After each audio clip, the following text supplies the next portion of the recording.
Dr. Leonard Moore. Y'all get ready to put y'all up on something, man. Yo, when you see something ill, Oh, I need y'all to get louder than that. I need y'all to get louder for it. Let's go. ill, you see it. Nigga have a big 6 at the club, that's cool, okay? He got the fully equipped kid on it. Drop first. Like, you know what I mean? Like, yo, I had this bad bitch in town, she was bad. All right, thank y'all. My name is Leonard Moore. I've been in tears most of the morning. Just seeing this and just seeing the energy from our student athletes. Sisters, thank y'all for doing what you do. Sister from TCU, thank you for holding black men accountable. We need more of that. But I have the awesome privilege of bringing up an amazing woman. She's the president of USC, the first woman president in the history of this great institution. And I'm gonna be honest with y'all, if it wasn't for President Carol Folt, we would not be here today on the grounds of USC. All right? So we gonna bring her out, and she has some theme music. Black Rob, whoa, that was my theme music from 99 to 2001. When I was living in Baton Rouge, surrounded by No Limit, all that stuff. And I would go through the mean streets of Baton Rouge, Mosky bumping Black Rob, all right? So I want y'all to give it up for President Folt. I want y'all to stand up and give her a hand as she comes out to her theme music. Come on, let's give her a hand.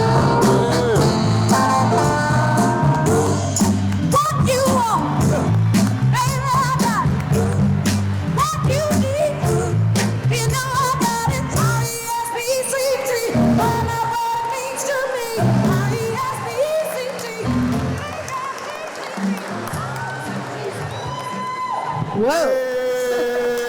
Come on, y'all, give her a shout out.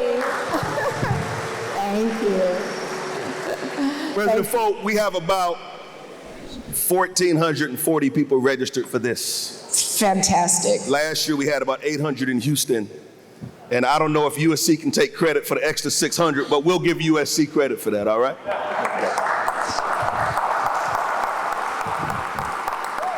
I found out some interesting information from President Folt. We were backstage. She spent her first 30 years of her career at Dartmouth before becoming president of UNC Chapel Hill. But she told me she was a college dropout. Can you talk to us for about that minute, Doc? Sure, thank you. And I want to start by saying thank you. It's great to be here. We are so honored to have you here. And I have an amazing team that has worked to make this come true. So thank you. And congratulations, this is an amazing organization. And we'd love to see it flourishing like this. But yes, I'm a college dropout, and I often tell parents that so they can chill a little bit when they're freaking out about their kids. And if what I've done is something they can respect, I say it's totally fine.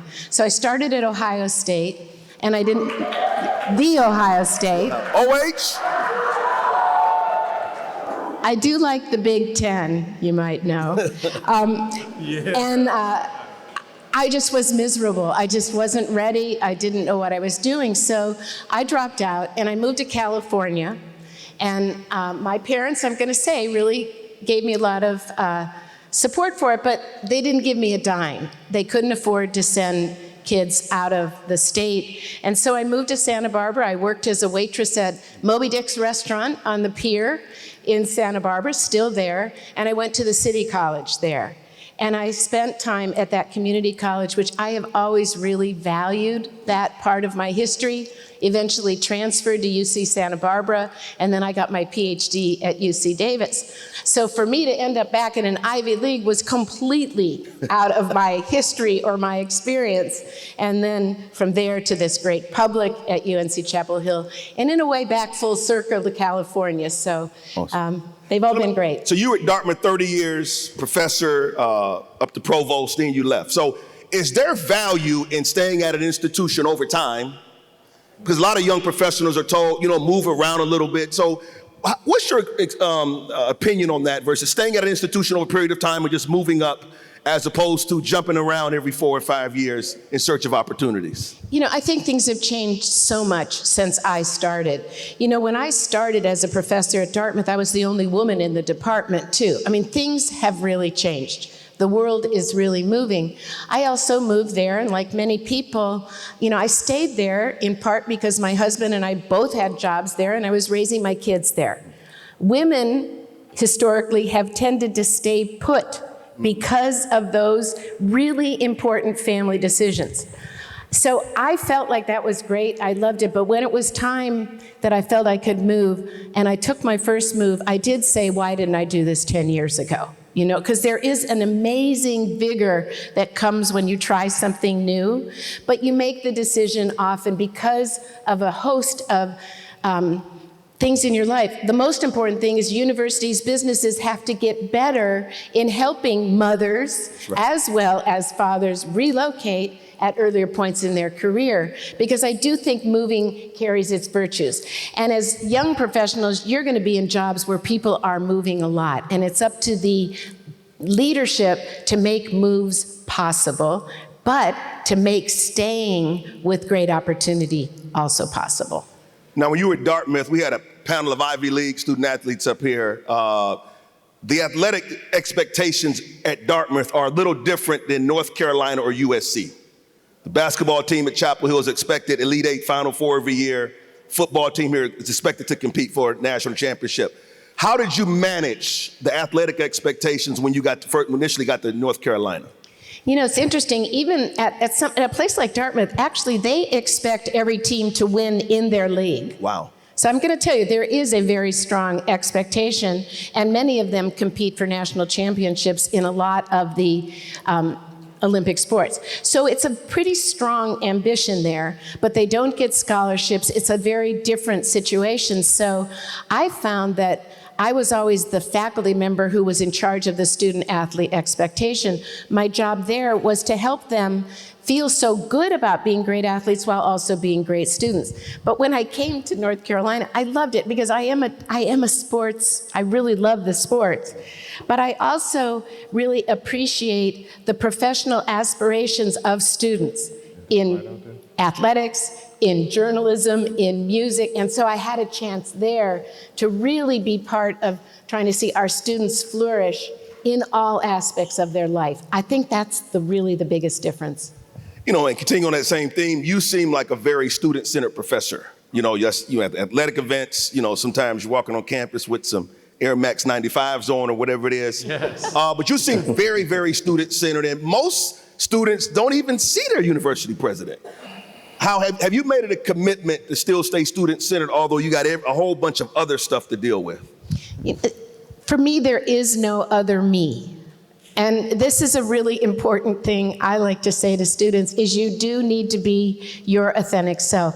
I derive such enormous pleasure from my relationships as previously a teacher and a researcher, and working with students is really important to me. So, people will tell you I'm happier when I'm out working with students, but I actually think that is the president's job, is to be able to really understand students. And so in a sense, it hasn't been a challenge because it is what I want to do, but it is true, I don't have anything more than 24 hours in a day, right, and there's never enough. So what's a typical day like for you in the life of you as USC's president? A typical day? Oh, there isn't such thing as a typical day, but I have a mixture of things that I do every day. I have a color-coded calendar, and my student events are all in cardinal, and then I have all my other events. I won't say what the other colors are, but I actually look to make sure, am I seeing or doing something with students every week? Am I seeing faculty? Am I out? So in some ways, I get a look at my whole day, and then it's a mixture of meetings, going to events, telephone calls, writing speeches and giving them. But it's all those things, but I try really hard to make sure it touches all the important parts of the university. Yeah, I can't imagine what your calendar is like. It's bright and colorful. Colorful, yeah. College athletics, a lot going on in college athletics. NIL, transfer portal, conference realignment, TV contracts, coaches contracts. So I know university presidents trying to deal with all the changes in college athletics. If there was one thing you could change about college athletics, what would it be? Whoa, that's a really good one. I think that the main change is to be able to be consistent with both the professional and the academic aspirations of our students and our institutions. That's what we are. Yeah, right. And it's what we need to figure out how to be. And that's where I think, I believe in it. I believe in the college athlete student model very, very deeply, and I do believe you can be successful in both. But that's where all the efforts we put have to be to make that possible, so that the students aren't pulled apart, the faculty aren't pulled apart, and the staff and coaches aren't pulled apart. So it's going to take real work, but it's worth doing. So I think I don't know if the date is right, but I believe the 3rd or 4th Saturday in October. Where my Fighting Irish at? Where y'all at? Where Notre Dame at? All right. I believe the 3rd or 4th Saturday in October, the Trojans will take a visit to South Bend. Right. I recently became a member of the Fighting Irish. My son is going there to play football. All right.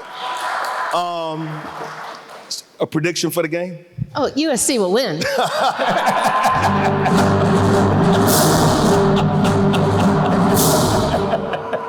All right, Black Student Summit family, let's give President Carol Folt a hand.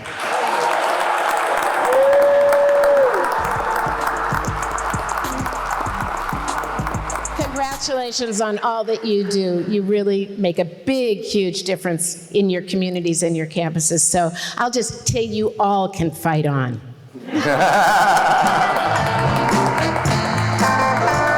Oh, we need some more noise for her. Make some more noise one time.